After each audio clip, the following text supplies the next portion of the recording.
téléchargeable sur le site. Il y avait un petit problème, ça téléchargeait avant un autre fichier, mais c'est arrangé. Vous pouvez télécharger la brochure sur la Torah 36 sur le site.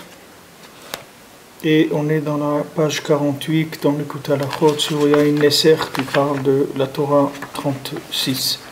Alors on est arrivé hier, on a parlé de ce principe-là dans le Zohar, parle des démons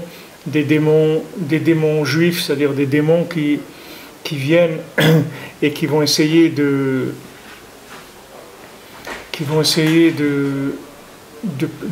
placer dans le monde des notions qui sont fausses. Rabbeinu dit que quand quelqu'un il ment deux fois, alors c'est plus un mensonge. Le mensonge, c'est rien que la première fois que quelqu'un il dit. Mais quand quelqu'un il dit deux fois, ou trois fois, ou quatre fois, après ça y est, il n'y a plus le rapport du mensonge avec la chose. Parce que la chose, elle est rentrée. Quand on dit des choses, tout le système de la politique, c'est ça. C'est au début de dire des choses très très osées, mais de les dire de façon comme ça, discrète. Et une fois qu'on l'a répété discrètement deux, trois fois, alors c'est déjà rentré. Après, on monte un petit peu le ton, on rend un petit peu plus... Et jusqu'à ce qu'après, on arrive à le faire officiellement. Comme on a dit hier que le Yetzer Hara, il commence par détourner quelqu'un, doucement, doucement, et après, il amène carrément à faire Avodah Zara. C'est-à-dire, au début, il lui dit non, tu vas juste...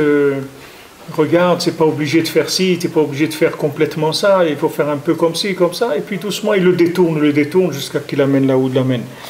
Donc maintenant, il dit Rabbi Nathan, que maintenant, comment le Yetzer Hara, d'où il tire sa force? C'est-à-dire que le Yetzer Hara, il tire la force de la Kedusha, d'accord? Ça on l'a vu déjà. Kol hachiyut, on a vu avant des clipotes, ça vient de la Kedusha, c'est-à-dire que le mensonge, il ne peut vivre que de la vérité, d'accord? Donc maintenant, quand le mensonge il vit de la vérité, c'est très délicat parce qu'il s'alimente de quelque chose qui peut le détruire d'un jour à l'autre. Il y a pas c'est quelque chose qui est très très très délicat. Donc le mensonge, il doit utiliser la vérité parce que sinon, on va se rendre compte que c'est du mensonge. Il a pas de... Donc il utilise la vérité. Mais en utilisant la vérité, c'est dangereux parce qu'un jour, les gens ils peuvent accrocher le côté de vérité qu'il y a dans le mensonge et laisser le mensonge. Donc le mensonge, comment il fonctionne? Il a une méthode à part qu'il s'alimente de la vérité, il a une méthode comment il fait pour travailler. C'est-à-dire quelle est sa méthode au mensonge? C'est la machloket, c'est-à-dire la division, les disputes et la division. C'est ça qui fait le Yetzer Hara.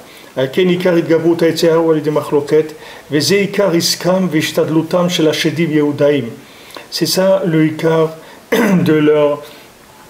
de quoi ils s'occupent ces démons juifs, de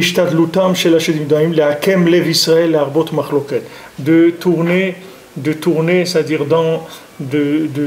comme on dit, les hakem, ça veut dire tordre, ça veut dire rendre tortueux le cœur de Bnei Israël, et de multiplier les disputes et les discussions. Comme on dit en français, diviser pour régner. C'est-à-dire que normalement, si quelqu'un veut régner, pourquoi il doit diviser? Il ne doit pas diviser, au contraire, pour régner, il faut tout le monde qui soit ensemble. C'est comme ça qu'on règne le mieux. Quand quelqu'un veut régner dans un pays, s'il est élu par 99,99% des voix, c'est extraordinaire. Ça veut dire que tout le pays il a une façon de voir les choses, tout est clair et tout. C'est pas que maintenant, voilà, le Sénat, il a plus de voix, le Congrès, il a plus de voix que de trucs, etc. Le président ne peut plus rien faire parce que ces lois ne peuvent pas passer, parce qu'au Sénat, c'est l'opposition qui domine, etc. Mais dans le monde du mensonge, c'est comme ça que ça fonctionne. C'est-à-dire diviser pour régner. C'est-à-dire on va faire de la division. Pourquoi on va faire de la division? Parce que plus vous couperez les morceaux en petits, moins vous pourrez reconnaître la pièce originale. Ça, c'est pour tout le monde comme ça. C'est-à-dire c'est pour tous les niveaux de recherche. Plus vous allez prendre quelque chose et le casser en morceaux, moins vous allez reconnaître ce morceau à quoi il appartient.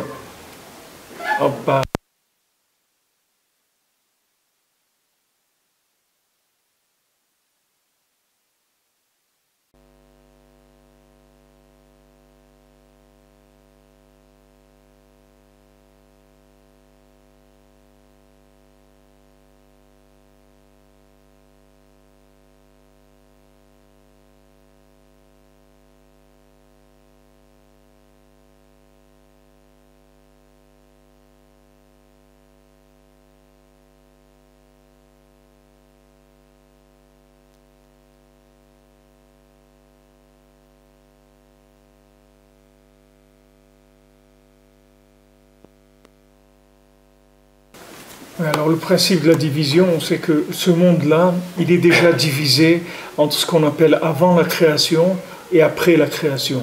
Il y a un projet qui était avant la création, il y a une réalisation qui s'est faite après la création. Maintenant, si on remonte dans les 6 jours de la création, alors le projet, il est très proche de c'est-à-dire la réalisation, elle ressemble beaucoup au projet. Maintenant, plus on s'éloigne du début de la création, et plus le monde il va commencer à se diviser dans la façon de voir les choses par rapport à l'origine. C'est-à-dire, il y a une origine qui s'appelle Echad, que Hachem il était Echad, et son nom il était Echad. C'est-à-dire la façon de le voir et ce qu'il était au début c'était Echad, c'est-à-dire c'était qu'une seule chose.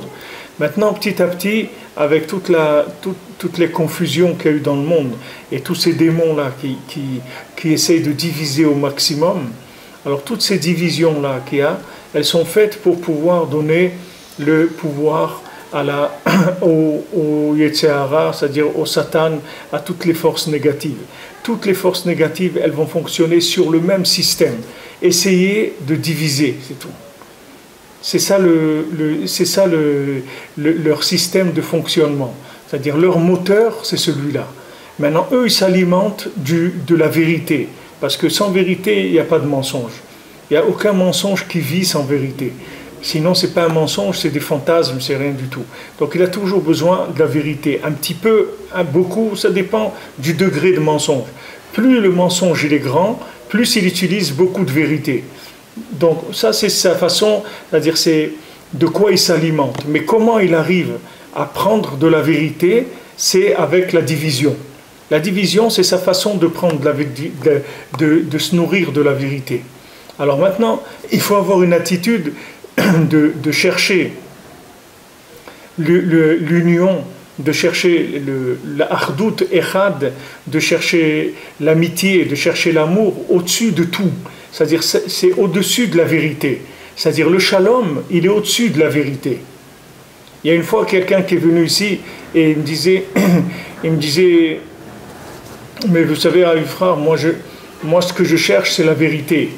Alors je le dis, ce qu'il faut que tu cherches c'est le shalom, c'est pas la vérité. Parce que le shalom, c'est la plus grande vérité qui existe. Parce que quand il y a du shalom, automatiquement, tu ne peux pas te faire attraper par le mensonge. Quand il y a du shalom, le mensonge, il ne peut pas t'attraper. Pourquoi, quand il y a du shalom, le mensonge ne peut pas t'attraper? Parce que quand quand les morceaux ils sont ensemble, vous pouvez beaucoup plus vous approcher de la vérité, voir la vérité sous ses angles différents. Par exemple, dans le Ham Israël, on a 3 sortes de gens. On a Cohen, Lévi, Israël. Hachem, il a divisé le Ham Israël en 3 sortes d'individus. Il y a un Cohen, il y a un Lévi et un Israël. Maintenant, ces 3, il faut qu'ils soient Béchalom. Parce que s'ils sont Béchalom, alors on voit Hachem Mamash. C'est-à-dire, on voit Hachem dans le monde. Mais le Cohen et le Lévi Israël, ils ont des façons complètement différentes de voir Hachem. Ils n'ont pas la même façon de voir Hachem. Le Cohen, il est tout le temps au Beth Amikdash, il est tout le temps attaché en haut, il voit que le haut. Le Lévi, c'est un travailleur, c'est quelqu'un qui sert la Gdusha, c'est-à-dire c'est celui qui fait. Lévi, ça veut dire mélavé, c'est-à-dire c'est un accompagnateur. C'est quelqu'un qui accompagne le monde inférieur avec le monde supérieur. Le Cohen, il est en haut. Le Ham Israël, il est en bas. Le Lévi, il les colle les deux, c'est-à-dire il les rapproche les deux. Donc quand Cohen, Lévi, Israël, ils sont ensemble, alors il y a une vision d'Hachem qu'on ne peut pas avoir si on est Cohen ou Lévi ou Israël, parce qu'on est limité dans notre façon de faire. Puisque maintenant, notre venue dans ce monde, elle nous oblige à faire un choix limité. Ce choix, notre façon de vivre, elle va nous limiter. On a un nom de famille, on a une langue, on est né dans un pays. Tout ça, ce sont des limites qu'on a. Quelqu'un ne peut pas avoir 120 nationalités. Quelqu'un, il a une nationalité ou deux ou trois, mais c'est tout. Il ne va pas avoir 120 nationalités. Un Ben Adam, il ne peut pas être la pupille du monde. Il ne peut pas être il peut pas appartenir au monde entier. Donc une personne, elle a une définition. Sa définition, c'est un angle de ce qui peut se voir dans ce monde, c'est tout. C'est un angle. Toute personne, elle n'a qu'un angle, c'est tout. Une personne, elle ne peut pas voir plus qu'un angle. Seulement, si elle est intelligente et elle se met béchalom, surtout avec des gens qui sont différents d'elle, elle va enrichir énormément sa façon de voir les choses. C'est-à-dire, si quelqu'un il est capable d'être ami avec des gens qui sont opposés à sa façon de voir les choses, c'est ce qui va l'enrichir le plus dans sa vision des choses. Comme je vous ai dit, Rabbi Yochanan, il étudiait avec Rish Lakish.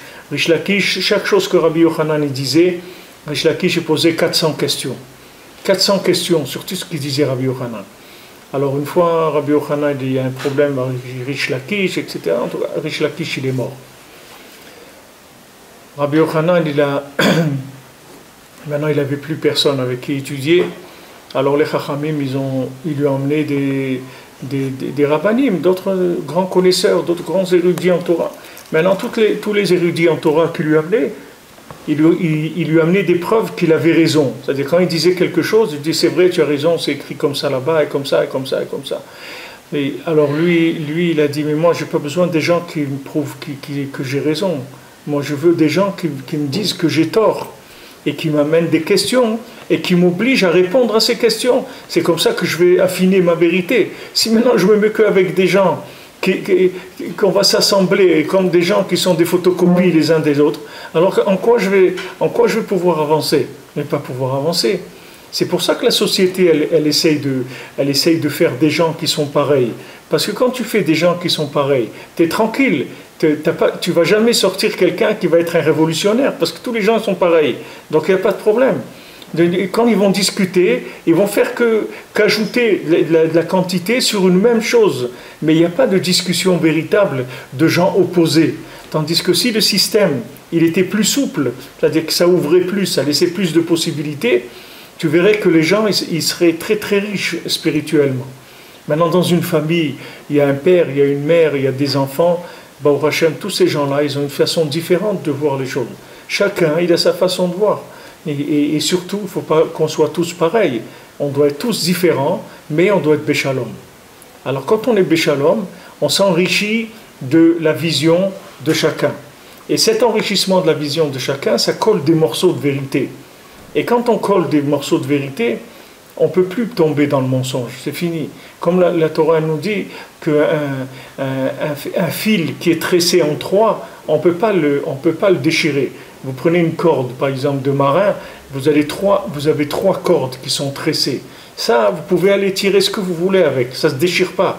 Pourquoi? Parce qu'il y a trois cordes. Maintenant, ces trois cordes, c'est quoi? C'est trois cordes les mêmes, c'est tout. Mais le fait qu'elles sont... Si vous prenez ces trois cordes, vous les mettez une à côté de l'autre, vous allez voir qu'à un moment, la résistance d'une corde, ça va être la résistance des trois. Chacune, elle va résister. Disons qu'une corde seule, elle peut tirer 100 kilos, alors l'autre aussi 100 kilos, et l'autre aussi 100 kilos. Et si vous mettez 110 kilos, même si vous avez trois cordes, elles vont craquer, parce que chacune, elle peut tenir que 100 kilos. Mais tressez les trois cordes, vous allez voir combien de tonnes vous pouvez tirer avec ça. Ça n'a rien à voir avec la corde elle-même. C'est-à-dire le fait qu'elle est tressée de trois, ça va décupler sa capacité, sa force. Et pourtant, elle est toujours pareille, elle n'a pas changé. L'autre aussi. Mais le fait qu'ils sont tressés, ça va changer complètement leur façon de voir les choses. On voit dans le paracha, Abraham, il voulait laisser Shalom, Ishmael. Ouais. Et pourtant, Sarah lui a dit l'inverse, chasse-le. Et Hachem lui a dit Sarah a raison. Alors il y a quand même des moments, peut-être c'est pas pour eux, c'est pour le rime, il y a quand même des moments où le shalom, ça peut être du shaker. Ça s'appelle pas du shalom, ça. Le shalom, c'est pas avec des gens qui sont dans une direction opposée. C'est des gens qui sont dans la même direction, mais qui n'ont pas le même chemin. Quelqu'un qui est dans une direction opposée, il n'y a pas de shalom à voir avec lui. Il y a darké shalom, c'est-à-dire bonjour, monsieur, ça va, merci, au revoir, c'est tout. Mais s'il a besoin de quelque chose, tu peux l'aider, s'il a faim, tu peux lui donner à manger, il n'y a pas de problème. Mais quand on parle de shalom ici, on parle de gens qui vont dans la même direction, Mais seulement ils ont des chemins. Il y en a un qui voyage en bateau, un autre en avion, un autre en train, un autre à pied, un autre en vélo, un autre en... Mais ils vont tous dans la même direction. Maintenant, tu as intérêt à les fréquenter parce que chacun il va te donner une façon. Pourquoi lui il va en vélo, il ne va pas en avion? Parce qu'il a une façon de voir la chose qui est complètement différente. Mais il faut qu'on aille dans le même sens. C'est sûr que si quelqu'un s'est trompé sur la direction, alors avant, d'abord, il faut qu'il se mette sur les rails, sinon il n'y a pas de shalom possible. Le shalom, ça vient de shalem, c'est-à-dire que c'est une shlemut. C'est-à-dire c'est quand je vais additionner des éléments du même puzzle, c'est-à-dire de la même... Mais si maintenant cette chose-là, elle est complètement en dehors, c'est pas la peine que je discute, ça sert à rien. Ni je vais lui apporter quelque chose, ni lui il va m'apporter quelque chose. Maintenant, s'il vient me voir, il a une question sur sa façon de voir les choses, parce qu'il n'y croit plus tellement, alors à ce moment-là, je peux parler avec lui. Il a ouvert une possibilité de pouvoir rentrer déjà dans une évolution quelconque. Mais si quelqu'un, il est à l'envers, il est sûr qu'il a raison, il n'y a pas de discussion possible. Maintenant, quand ça se passe dans une famille ou autre, qu'il arrive par exemple des enfants ou des gens qui sont complètement à l'envers par rapport à au chemin qu'il faut emprunter, alors ces gens-là, il faut rester béchalom avec eux, mais bé'ahava, bé'ika, c'est-à-dire il faut continuer de l'affection et de l'amour, parce que qu'avec l'affection et l'amour, qu'on va pouvoir les ramener vers le bon sens, on va pouvoir les mettre sur les rails avec ça. Mais ici, l'union de machloket, ça veut dire qu'il y a des gens qui sont ici, quand ils parlent de machloket, on parle de gens qui sont dans le même sujet. C'est-à-dire, quand tu vois une machloket dans la Gemara, on a vu des machloket, Rav il pense comme ça, Shmuel il pense comme ça, mais ils parlent de la même chose. C'est-à-dire, on est en train de traiter le même sujet. Seulement, moi je pense comme ça, et toi tu penses comme ça, et l'autre il pense comme ça. Alors on va chacun s'enrichir sur la façon de voir les choses. Mais si on ne parle pas du même sujet, c'est pas shayar de shalom.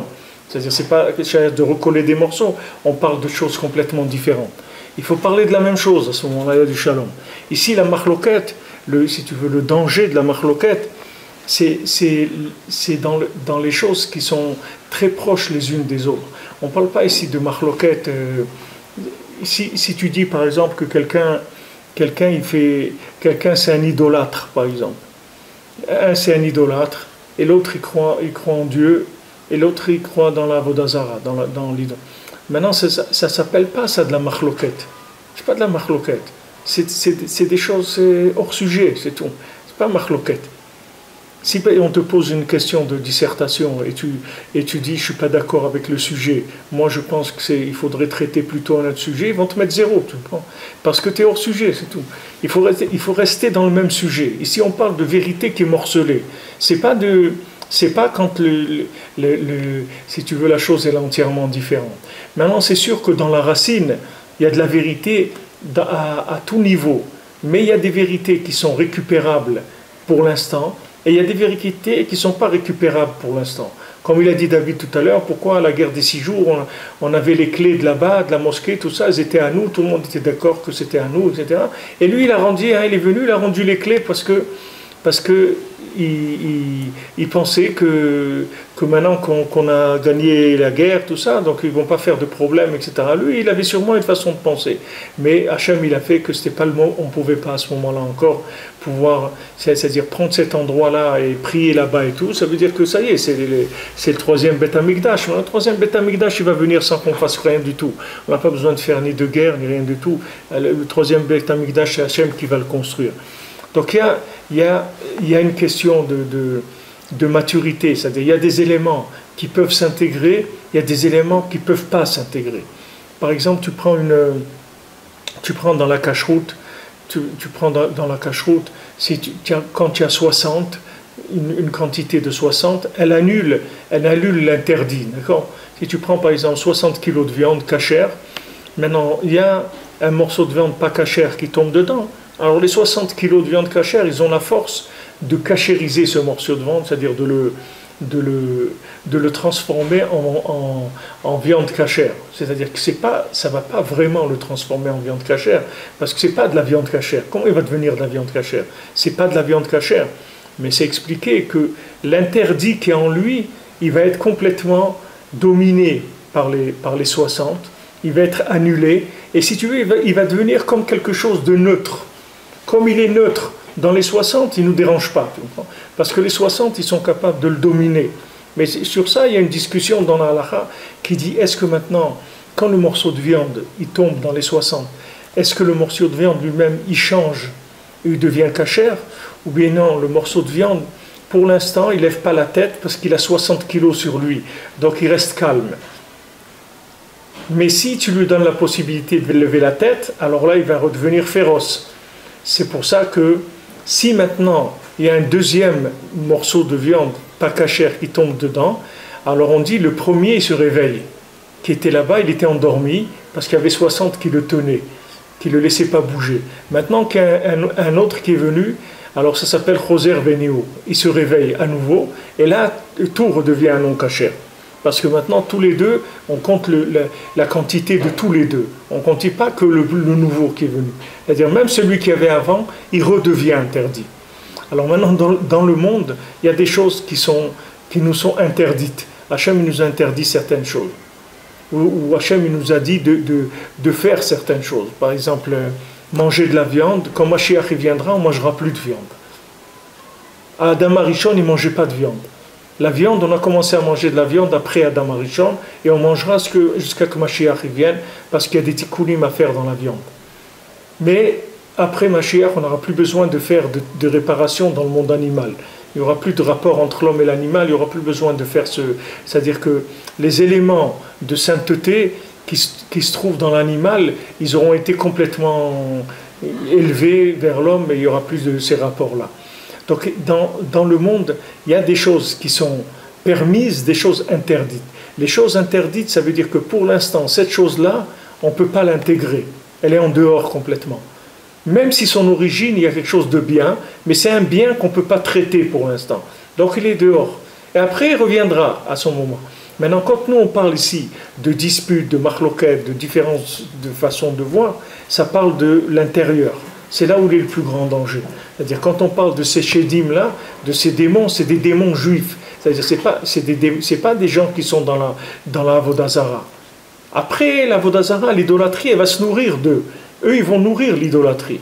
Mais pour l'instant, ce sont des juifs qui sont à l'intérieur, et c'est des juifs pratiquants, c'est des juifs qui font la Torah, et c'est eux qui s'appellent la base de la division dans le monde.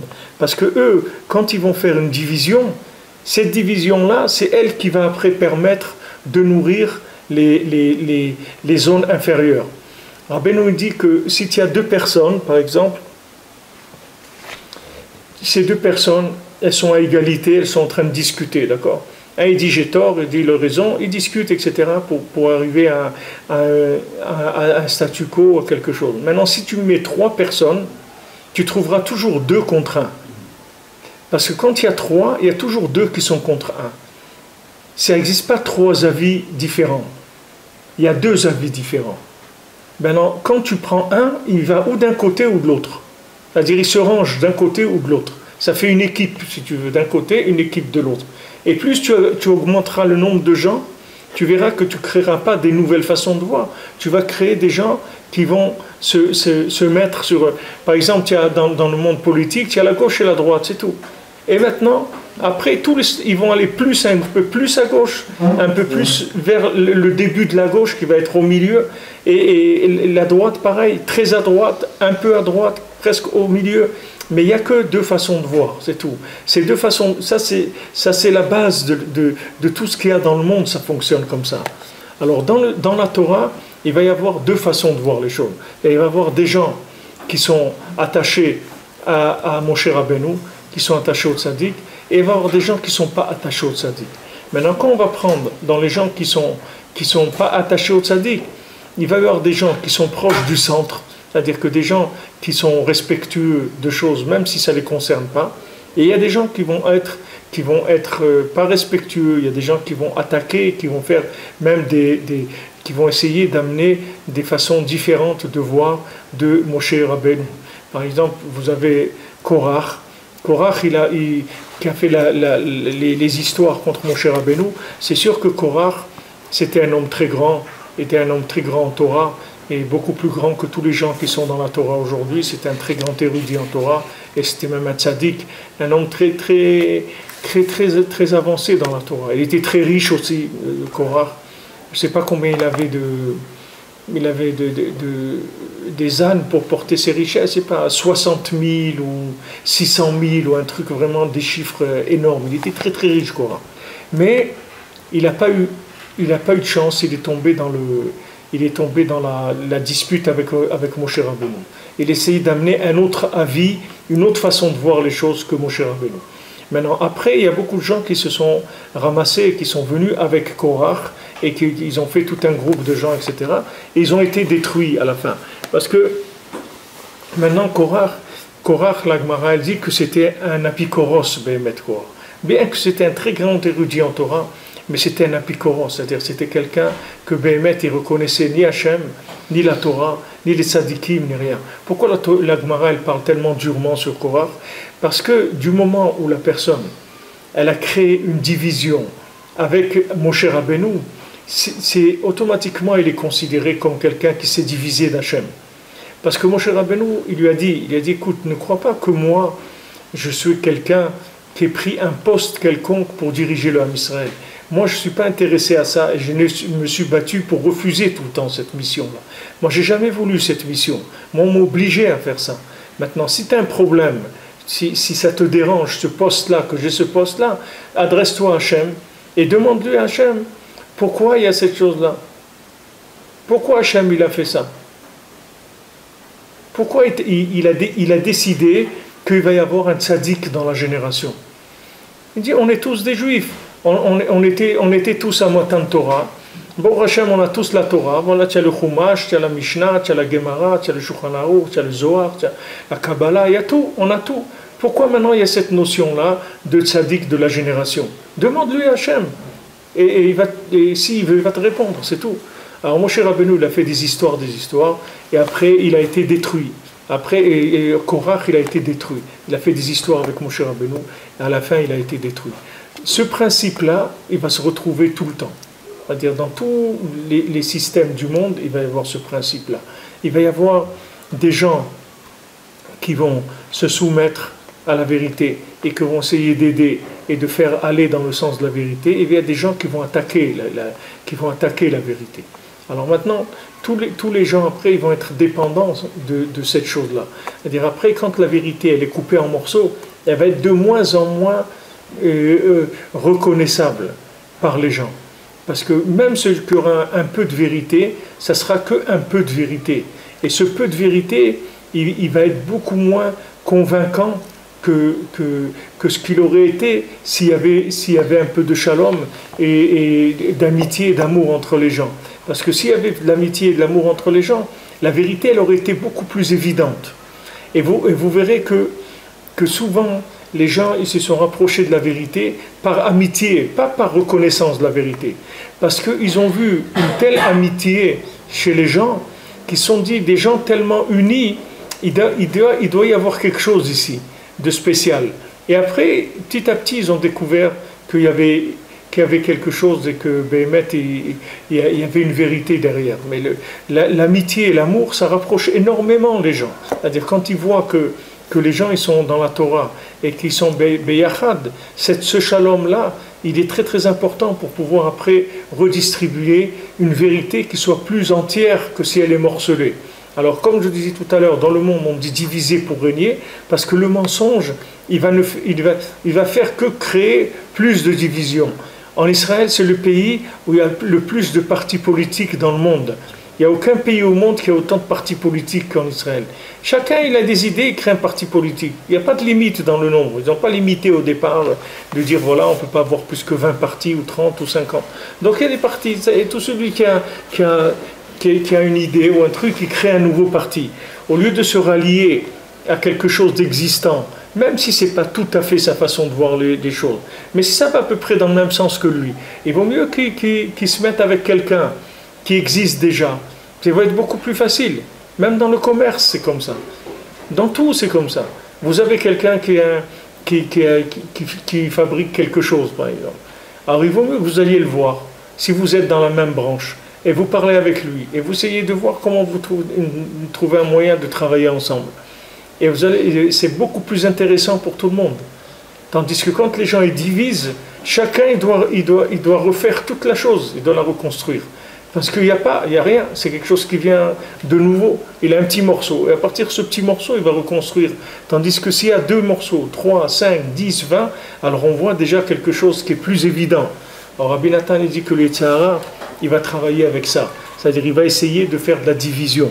Parce qu'il sait que maintenant il y a des gens, plus les gens ils sont faibles, plus ils ont besoin de voir du shalom et de la vie, de la hava, de l'amour, de l'amitié. Parce que quand quelqu'un est faible, il a besoin de plus d'évidence. Qu'est-ce que ça veut dire faible? Faible, ça veut dire qu'il faut lui donner des énergies plus fortes pour qu'il vive. C'est ça, faible. Alors, l'énergie forte, ça veut dire évidence de vérité. Quand vous lui coupez la vérité en morceaux, il ne peut pas, il n'a pas de force. Il n'a pas de force parce que ces parties de vérité sont trop petites pour l'alimenter. Il ne peut pas. Il est trop faible pour, à partir de cette partie de vérité, construire une vie. Il ne peut pas. Mais si maintenant il y a plusieurs parties de vérité qui sont ensemble, alors ce morceau-là, déjà pour lui, c'est quelque chose de plus évident et il est capable de se lancer, de construire, etc. De là, vous voyez tout ce qui existe aujourd'hui, malheureusement, comme divorce et comme des choses comme ça, parce que le Yetzer Hara, il laisse pas. Il laisse pas, parce que quand vous avez un père et une mère, c'est une seule chose, un père et une mère. C'est pas 2 personnes, c'est une personne. Seulement, ils ont 2 facettes différentes. Si ces 2 facettes différentes, elles arrivent à s'unir, à donner qu'une seule facette, qui est le noyau familial, alors les enfants, ils sont sécurisés, les enfants, ils sont tranquilles, il n'y a pas de problème. Si le père et la mère, ils sont séparés, ça veut dire qu'il y a 2 façons de voir les choses. Et alors, maintenant, entre ces 2 façons, il faut choisir. Il faut choisir tous les enfants, et il y a beaucoup d'enfants qui ne veulent pas choisir. Il y a des enfants, ils aiment leur père, et ils aiment leur mère, mais ils ne peuvent pas. Ils ne peuvent pas. Parce que du moment où vous avez coupé en 2 morceaux, il faut choisir un morceau. Vous ne pouvez pas. Pas dire, ça n'existe pas des enfants de gens divorcés qui aiment leur père et leur mère la même chose. Ils font peut-être semblant. Ils aimeraient bien que ça soit comme ça, mais ils ne peuvent pas. Parce que du moment où vous présentez 2 aspects séparés, il y a automatiquement un lien plus fort avec un côté qu'un autre. C'est obligatoire. Rabbeinu dit, le 3e, il va aller choisir ou l'un ou l'autre. Mais il ne peut pas choisir les 2. Parce que le 3e, il a toujours une tendance à être plus proche de l'un que de l'autre. Alors que quand maintenant ils tiennent ensemble, quand la famille elle se tient, quand le père et la mère ils se tiennent, et ils ont une maturité, et ils parlent ensemble, et disent regarde, on ne peut pas, même si nous-mêmes on a des problèmes, on ne s'entend pas bien, on a des façons différentes de voir, etc., on doit se tenir ensemble parce qu'il y a des enfants qui sont derrière nous. Et ces enfants-là, il faut leur fournir, il faut leur donner une force pour qu'ils puissent continuer à vivre, être heureux, pouvoir se construire, etc. Maintenant, quand vous morcelez, plus c'est difficile. Plus ça rend les choses difficiles. Plus la vérité est morcelée, et plus ça rend difficile la chose. Vous prenez, il y a des gens, ils viennent, ils disent, mais c'est quoi les religieux?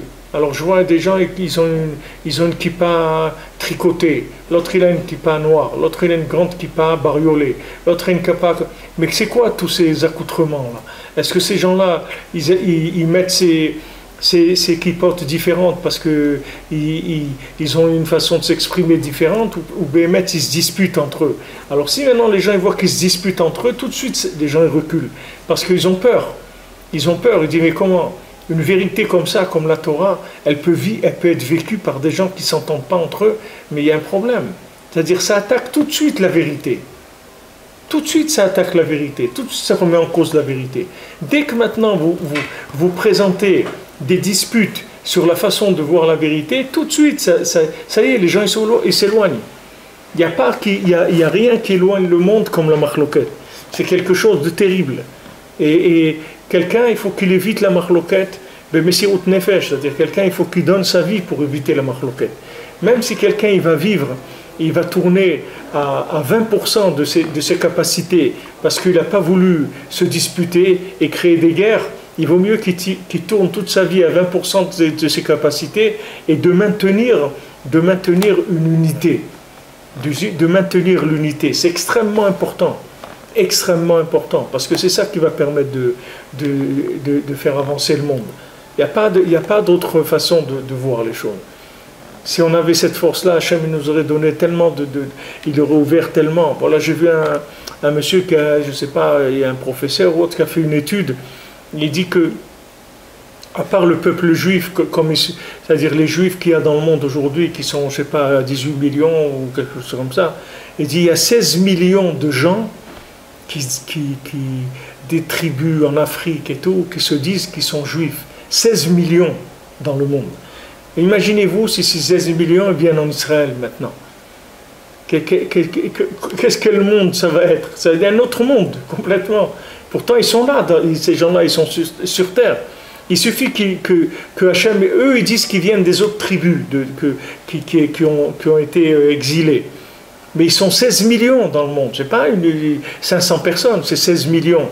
C'est-à-dire que ces gens-là, ils peuvent, en bougeant un petit peu, ils peuvent changer complètement l'histoire du monde, aujourd'hui, telle qu'elle est.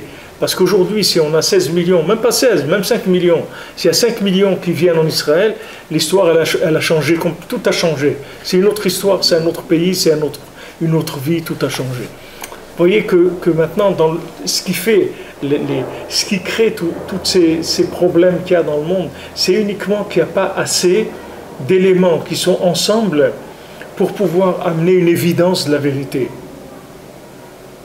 Comme les gens ils sont de plus en plus faibles, ils ont besoin de plus en plus de choses évidentes. Et maintenant le monde, il va dans l'autre sens, c'est-à-dire il essaye de casser en morceaux les choses. Alors maintenant, à chaque fois qu'il y a une dispute, ça y est, il y a des gens qui ont lâché, ils ne peuvent plus s'accrocher, parce qu'il y a une dispute, ils ne peuvent pas, parce qu'ils ont besoin d'avoir une certaine évidence de la vérité. Quelqu'un qui est faible, il a besoin de beaucoup d'évidence. C'est ça qui rend faible. La faiblesse, c'est ça. Et que plus quelqu'un est faible, c'est-à-dire il a besoin d'éléments plus clairs pour pouvoir s'engager. Sinon, il ne peut pas s'engager. Alors Rabbi Nathan, il dit ici que tous les gabros du Yetzer Hara, c'est par la machloket. Tout, c'est par le fait de créer des divisions, de séparer entre les gens. כי זה עיקר עסקם והשתדלותם של יהודים להקם לישראל הרבות מחלוקת, כי על ידי זה יש להם כוח ביותר להתלבש עצמם במצוות הרבה שלהם. Parce que grâce à ça, ils peuvent se présenter avec des sortes de mitzvot à eux, c'est-à-dire ils créent des mitzvot soi-disant, que ces mitzvot-là, elles ont l'air vraiment tellement magnifiques. Quand on voit Korach, il vient et dit, mais attends, un talit qui est tout en techelet, est-ce qu'il y a besoin des tzitzit? Puisque le tzitzit lui-même c'est du techelet. Alors si tout le talit lui-même il est en techelet, c'est sûr qu'il n'y a plus besoin de tzitzit. Une chambre dans laquelle il n'y a que des livres de Torah, est-ce qu'il y a besoin de mettre une mezouza? Mais pourquoi? Tout ce qui est écrit dans la mezouza, c'est quoi? C'est de la Torah. Mais toute la chambre elle est pleine de Torah, donc il n'y a pas besoin de mezouza. Maintenant quand vous amenez des raisonnements comme ça, ils ont l'air très jolis ces raisonnements-là. Et le seul problème c'est que c'est complètement faux, c'est tout.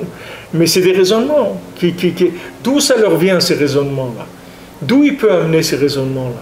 C'est parce qu'il y a une dispute. Alors ces disputes-là, ça fait que les morceaux de la vérité, ils sont plus petits. La vérité, elle a été morcelée. Et maintenant que la vérité a été morcelée, quelqu'un il vient, il commence à faire des discours sur un morceau de vérité. Mais si maintenant vous recollez ce morceau-là avec un autre morceau, vous allez voir tout de suite qu'il ment. Que ce qu'il est en train de dire, c'est un mensonge. Et que ce n'est pas une mitzvah du tout. Mais maintenant, avec le petit morceau qu'il a pris, c'est facile de monter une théorie là-dessus. Parce qu'avec ce morceau-là, il n'y a pas d'évidence. Il n'y a aucune évidence de la vérité.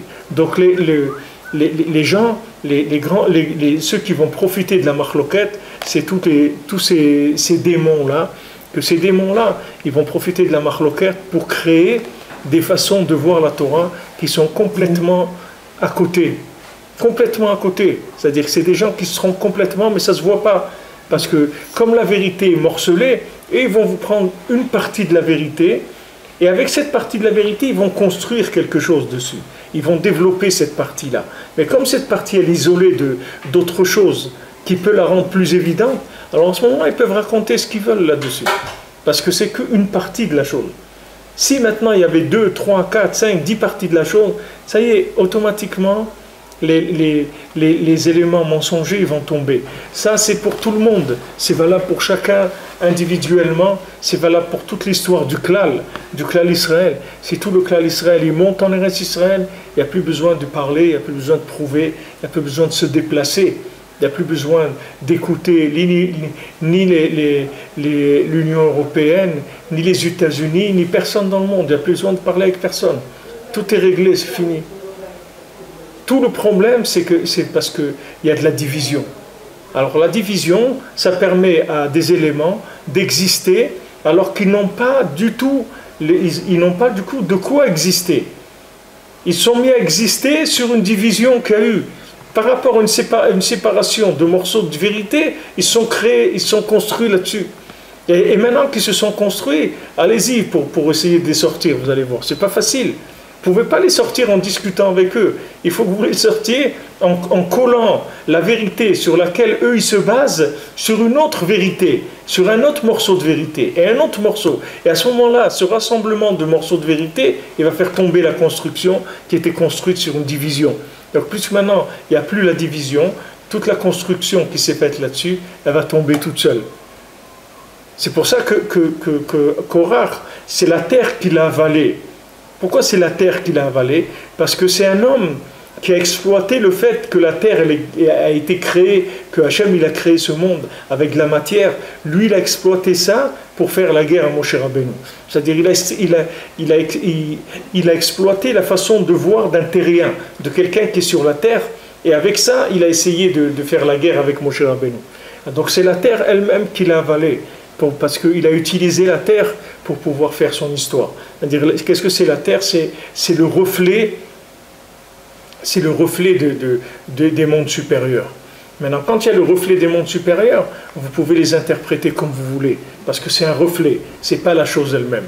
C'est écrit dans la halakha que quelqu'un qui écoute le shofar à Rosh Hashanah, il dit si quelqu'un a toqué à Bébor, on va nous la mettre dans l'écoutement, celui qui sonne du shofar, mais il est dans un puits. Alors, il est au fond d'un puits, il sonne du shofar. Ah non? Ça fait écho. Hein? Ça fait écho. Oui, ça fait écho. Alors, pas beau. Il y a l'écho du matin, non? À Nice. Alors, voilà, c'est un journal, il s'appelle l'écho du matin. C'est pas le matin. C'est-à-dire, si tu lis ça, c'est pas le matin. C'est l'écho du matin. C'est-à-dire, c'est un matin c'est un écho du matin. C'est pas le matin lui-même. Alors maintenant, quand quelqu'un qui est dans un puits, il sonne du shofar. Alors maintenant, quelqu'un il est dehors, il entend le shofar. Alors, est-ce qu'il s'est acquitté de la mitzvah de shofar ou pas?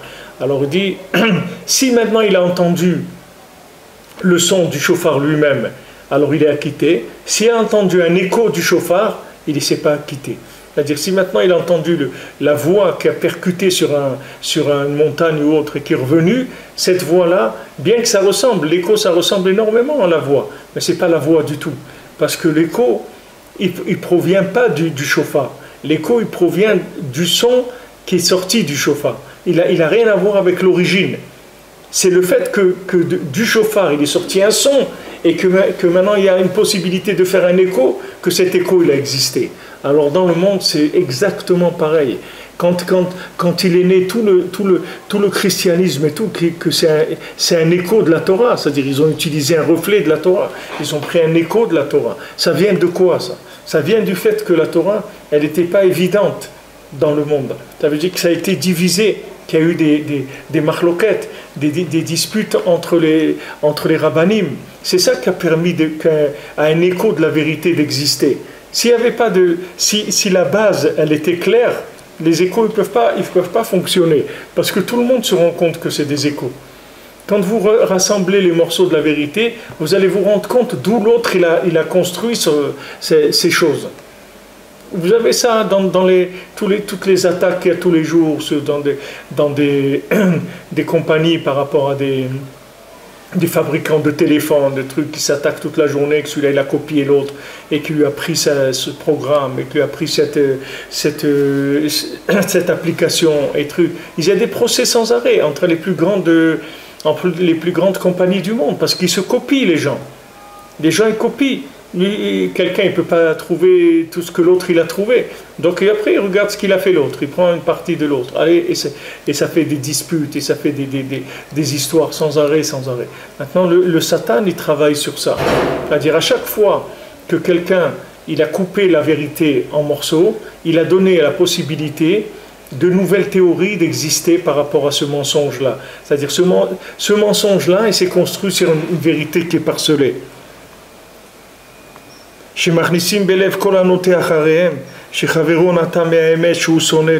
Alors qu'est-ce qu'ils font? Ils rentrent dans le cœur de l'autre et ils disent, tu sais, l'autre là, il s'est éloigné de la vérité, lui. Lui, il t'aime pas, lui, il n'est pas avec toi, lui, il ne croit pas du tout dans les mêmes choses que toi. Lui, il n'est pas du tout dans la même façon de voir et il te déteste parce que tu ne penses pas comme lui. Valken mitzvah gdola, le rotfo adanefesh. Donc c'est une grande mitzvah de le persécuter parce que cette personne-là, elle se trompe, il faut la persécuter. Comme on voit toutes ces pensées-là, regardez toutes les religions, tous les gens qui ont essayé de convertir des gens par la force, combien les croisés, combien ils ont tué des gens dans les croisades. Maintenant ils viennent, ils parlent soi-disant la paix dans les peuples et réunissez-vous, aimez-vous, etc. Mais ils ont égorgé des milliers de gens au nom de la religion pour convertir les gens. Et les autres, ils tuent des gens, ils veulent les convertir. Regarde en Afrique, là-bas, convertir des jeunes filles, les maris, ils tuent les gens, ils font des trucs incroyables. Pourquoi ils font ça? Pourquoi tu fais ça? Si tu as trouvé le bonheur, pourquoi tu fais ça? Si tu as trouvé la vérité, que tu es heureux, pourquoi tu as besoin d'aller convertir les autres? Et si maintenant tu veux les convertir parce que tu penses que c'est bien, eh ben fais de la publicité. Fais des réunions, d'explications, des trucs, mais ne tue pas les gens. Tu vas égorger les gens au nom de la vérité. Mais c'est quoi cette vérité-là? Tu vas les tuer les gens pour dire qu'ils sont dans le mensonge, il faut qu'ils viennent à la vérité. Quelle vérité ça peut être une chose pareille? Tu crois que c'est vrai? Tu crois que tu as trouvé quelque chose qui est extraordinaire et qui rendrait l'humanité heureuse? Eh ben, fais du marketing, fais de la publicité, mets des affiches dans la rue, me dis, vous vous sentez pas bien, etc. On a quelque chose à vous proposer, on vous garantit, vous allez voir, vous allez vous sentir mieux après, etc. Fais de la publicité. Mais aller tuer des gens pour les convertir, c'est quoi cette religion-là? C'est quoi cette vérité? Elle est basée sur quoi? Comment quelqu'un il peut associer des notions comme ça? Comment quelqu'un il peut associer Dieu ou la vérité avec l'assassinat organisé? Comment quelqu'un il peut faire ça? Alors regardez toutes les religions, qu'est-ce qu'elles ont fait dans le monde? Les grandes religions, soi-disant des grandes religions. Mais eux, ils ne vous parlent pas de ça. Dites-leur de parler de leur passé, de dire voilà, vous avez fait des croisades. C'est quoi les croisades? Vous allez voir, ils ne vont pas vouloir vous dire qu'ils prennent la responsabilité des croisades. Ils ne veulent pas prendre la responsabilité de ça. Parce que dès que quelqu'un y voit ça, ça suffit, il n'y a pas besoin d'aller plus loin. Dès que quelqu'un y voit ça, qu'au nom de la vérité, des gens ils massacrent des gens, il n'y a pas besoin d'aller plus loin pour se rendre compte que c'est pas vrai. Il n'y a pas besoin d'aller plus loin, c'est pas la peine de dire autre chose. C'est fini, l'attitude elle-même, elle prouve le problème. C'est ce qu'il dit Rabbi Nathan. Il dit comme ces gens-là, maintenant, ils ont trouvé un petit morceau de vérité. Et ce petit morceau de vérité, ils ont tellement peur qu'on leur prenne ou qu'on découvre que c'est un petit morceau. Alors ils vont devenir très très durs avec tous les autres, tous les concurrents. Tous les concurrents, ils vont commencer à... Tout ce qui représente un concurrent pour eux, ils vont le massacrer. Parce que c'est un danger pour eux. Je vous ai raconté plusieurs fois, moi j'avais un représentant d'une marque de photocopieurs. Alors il m'a montré un livre qu'ils avaient sur toutes les autres marques qui disaient les défauts de toutes les autres machines. Alors par exemple, vous venez, vous entrez, et lui veut vous vendre sa machine, bien sûr. Donc il vous dit quel appareil vous avez. Alors il dit tel appareil. Ou bien Ou bien sûr, il ne va pas vous faire ça comme ça. Il vous appelle avant pour prendre rendez-vous, etc. Il dit, on voilà des très bonnes conditions, une nouvelle machine avec beaucoup de possibilités et tout. Et puis, est-ce que vous avez déjà un photocopieur? Alors vous dites, oui, oui. Il dit, quelle marque vous avez? Il dit, j'ai ça et ça. Alors lui, qu'est-ce qu'il fait? Il regarde dans son livre là, qui fait du Lachon Hara sur les photocopieurs, il regarde la marque que vous avez, et il rentre, il parle avec vous.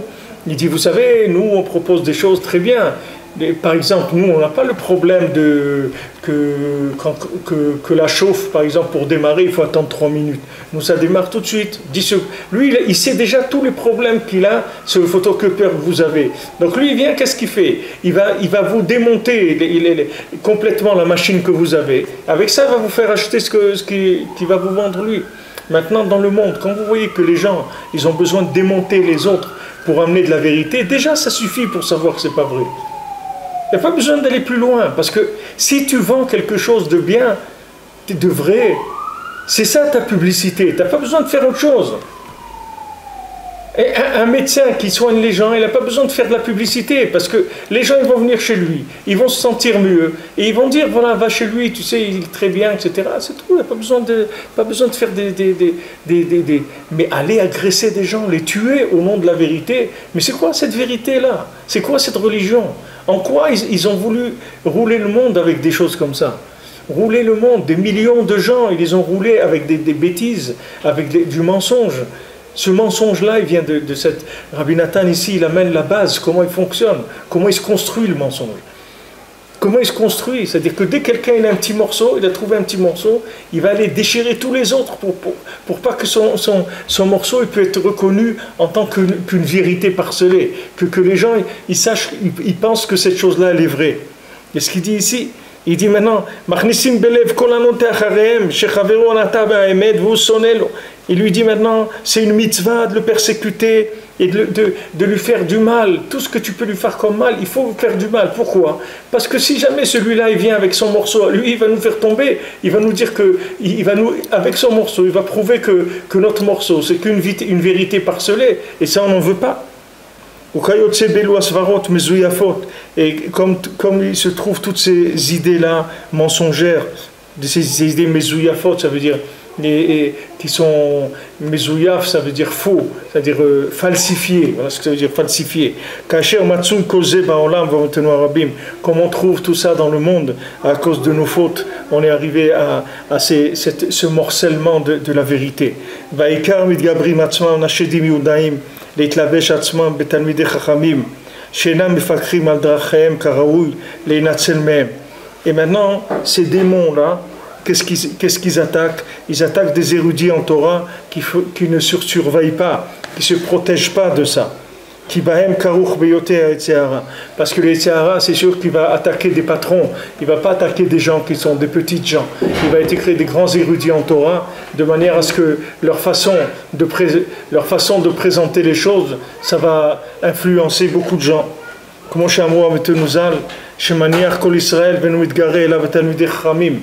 la Gemara elle dit que le Yetzer Hara, il laisse tout le Ham Israël et il attaque que les érudits en Torah.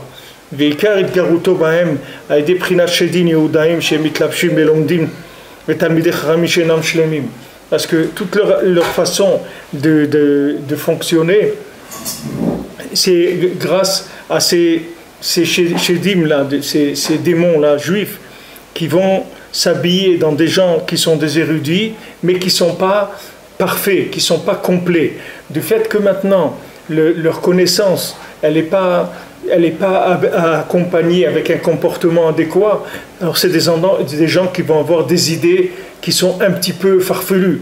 Alors dans ces idées farfelues, alors les shedim, ces démons-là, ils vont rentrer et ils vont complètement les détourner et ils vont les utiliser pour faire des choses terribles dans le monde. Et ces gens-là, tout, ils vont le baser sur la Torah. Parce qu'au départ, ils avaient de la Torah. Mais comme ils n'avaient pas un niveau de comportement qui était en rapport avec leur niveau de connaissance, c'est de là où il a commencé tout le problème. Tout leur problème, c'est que ça, c'est que le comportement il n'est pas adéquat avec la connaissance. Donc ils affichent une connaissance parfaite, et c'est pas vrai. La connaissance parfaite, elle ne peut provenir que du comportement parfait. Il n'y a pas de connaissance parfaite s'il n'y a pas de comportement parfait. Donc la seule personne qui peut avoir une connaissance parfaite, c'est un tzaddik que lui, il a un comportement parfait, notamment dans l'alliance qui s'appelle la perfection.